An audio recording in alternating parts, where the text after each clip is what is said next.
सभी को नमस्कार। स्पेशल एजुकेशन यूट्यूब चैनल में सभी का हार्दिक स्वागत है। तो पेंशन से जुड़े सभी नियमों में हुआ बदलाव। अब जितने भी रिटायर्ड कर्मचारी होंगे उनके लिए बड़ी खुशखबरी। पेंशन से जुड़े कई नियमों में बदलाव हो गया है और जितने भी रिटायर्ड कर्मचारी होंगे उनके लिए काफ़ी बड़ी खुशखबरी भी आ गई है।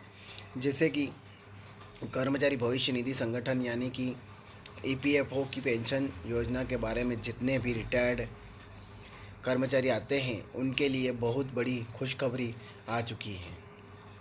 अब सभी रिटायर्ड कर्मचारियों को जनवरी से किसी भी बैंक या उसकी शाखा से भी वो पैसा आसानी से लिख सकेंगे।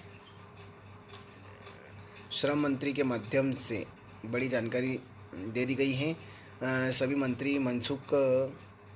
मंत्री मनसुख मंडाविया के माध्यम से बताया गया है कि कर्मचारी पेंशन योजना ईपीएस 95 के लिए एक केंद्रीकृत पेंशन भुगतान प्रणाली सीपीएस के प्रस्ताव को मंजूरी अब मिल गई है।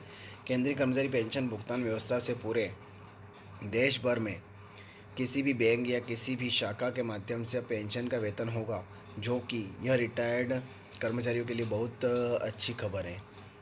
रिटायर्ड कर्मचारियों के पेंशन को लेकर ताज़ा अपडेट आ चुका है।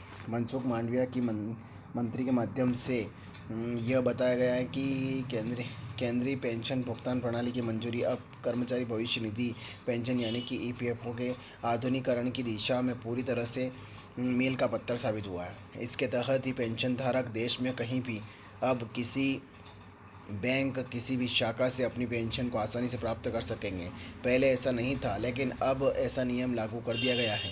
मनसुख मांडविया के माध्यम से बताया गया है कि ईपीएफओ को अपने सदस्यों और पेंशन धारकों की ज़रूरत के बेहतर ढंग से पूरा करने हेतु अधिक मजबूत और उत्तरदायी हुआ तकनीकी सक्षम संगठन में बदलाव हेतु यह एक महत्वपूर्ण कदम माना जा रहा है। 78 लाख से अधिक पेंशनर को मिलेगा फ़ायदा। केंद्रीकृत पेंशन भुगतान प्रणाली, जो कि ईपीएफओ के नाम से जानते हैं।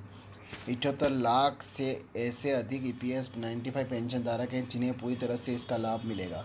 केंद्रीकृत पेंशन भुगतान प्रणाली का जो आदेश है एक कार्यालय से दूसरे कार्यालय में अब ट्रांसफ़र करने की यहाँ पर ज़रूरत के बिना भी पूरे देश में पेंशन का भुगतान हो सकेगा।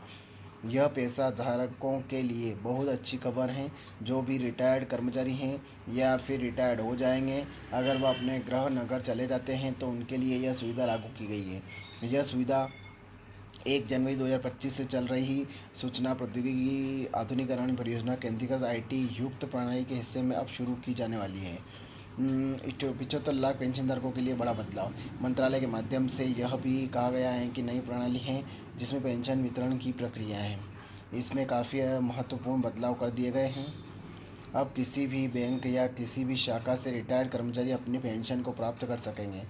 पहले ईपीएफओ के प्रत्येक क्षेत्रीय कार्यालय को केवल 3-4 बैंकों के साथ अलग अलग समझौते भी यहाँ पर करने पड़ते थे, लेकिन अब कहा गया है कि पेंशन भोगियों का पेंशन शुरू होते ही समय सत्यापन के लिए बैंक शाखा में जाने की अब बिल्कुल भी ज़रूरत नहीं होगी।